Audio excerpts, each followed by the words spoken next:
తమిళనాట కమెడియన్‌గా తనకంటూ ఒక ప్రత్యేకమైన ఇమేజ్‌ని క్రియేట్ చేసుకున్న యాక్టర్ సూరి విడుదలై సినిమాతో హీరోగా మంచి గుర్తింపు తెచ్చుకున్నాడు. ఆ సినిమా తర్వాత మరొకసారి హీరోగా నటించిన మూవీ మామన్. ఈ మూవీ మే నెలలో థియేటర్లో రిలీజ్ అయి ఇప్పుడు తెలుగు ఓటీటీ ప్లాట్ఫామ్లో జీ5లో ఈ ఆగస్ట్ 27 నుంచి తెలుగులో కూడా స్ట్రీమ్ అవుతుంది. మూవీ ఎలా ఉంది అంటే యావరేజ్ అని చెప్పవచ్చు. ఒకసారి చూసేయచ్చు అలా. మూవీ యొక్క స్టోరీ విషయానికి వస్తే ఈ మూవీ యొక్క స్టోరీ మొత్తం తిరుచిలో జరుగుతుంది. ఇన్బా అలియాస్ సూరి ఒక ఫ్యాక్టరీలో పనిచేస్తూ ఉంటాడు. అతనికి తన అక్క అండ్ వాళ్ళ అమ్మ, తన కుటుంబం, తన ప్రపంచం. గిరిజాకి వివాహమై 10 ఏళ్ళు అవుతున్నా కానీ పిల్లలు పుట్టకపోవడంతో అత్తపోరు అనేది ఎక్కువైతుంది. చాలా రోజుల తర్వాత వారికి ఒక మగబిడ్డ అనేది జన్మనిస్తుంది ఆమె. ఆ పిల్లాడికి లడ్డు అనే పేరు పెట్టుకుంటారు. ఇదే టైంలోనే మన హీరో కూడా ప్రేమించి పెళ్లి చేసుకుంటాడు. ఎన్నో ఆశలతో ఆమె ఇన్బా ఇంట్లో అడుగు పెడుతుంది ఆమె.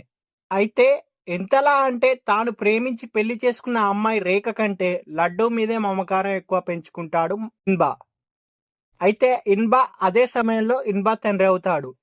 అక్కడి నుంచి అసలైన స్టోరీ అనేది మొదలవుతుంది. స్టోరీలోని మలుపు ఇక్కడే తిరుగుతుంది. అక్క బిడ్డ లేక తనకు పుట్టబోయే బిడ్డ అన్న సంఘర్షణలో స్టోరీ అనేది మలుపు తిరుగుతుంది సినిమాలో. చివరకు ఏమైంది అనేది తెలియాలంటే మనం మూవీ చూడాల్సిందే. ముఖ్యంగా ఈ మూవీ యొక్క స్టోరీని అక్క తమ్ముడు, భార్యాభర్తలు, మేనమామ, మేనల్లుడు మధ్య ఎమోషన్స్, ప్రధానంగా డైరెక్టర్ మాత్రం ఈ కథను క్యారెక్టరైజేషన్స్ బట్టే రాసుకున్నాడు. ప్రతి ఒక్కరు మాత్రం ఈ 3 కోణాలను ఎప్పుడో ఒకసారి ఫేస్ చేయాల్సి వస్తుంది. ముఖ్యంగా భర్తగా, తమ్ముడిగా, మేనమామగా సంఘర్షణతో కూడిన పాత్రలో మాత్రం సూరి గారి నటన మాత్రం మెప్పిస్తుంది మనల్ని. ఈ మూవీలో ఒక సందేశాన్ని కూడా ఇచ్చాడు డైరెక్టర్.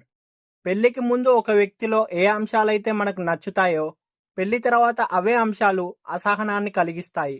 అలకలు, ఆవేశాలు, ఆవేదనలకు కారణమవుతాయి. జీవితం అంటే అర్థం చేసుకొని సర్దుకపోవడమే, ఆవేశంతో తొందరపడడం కాదు అనే సందేశంతో కూడిన ఈ సినిమా.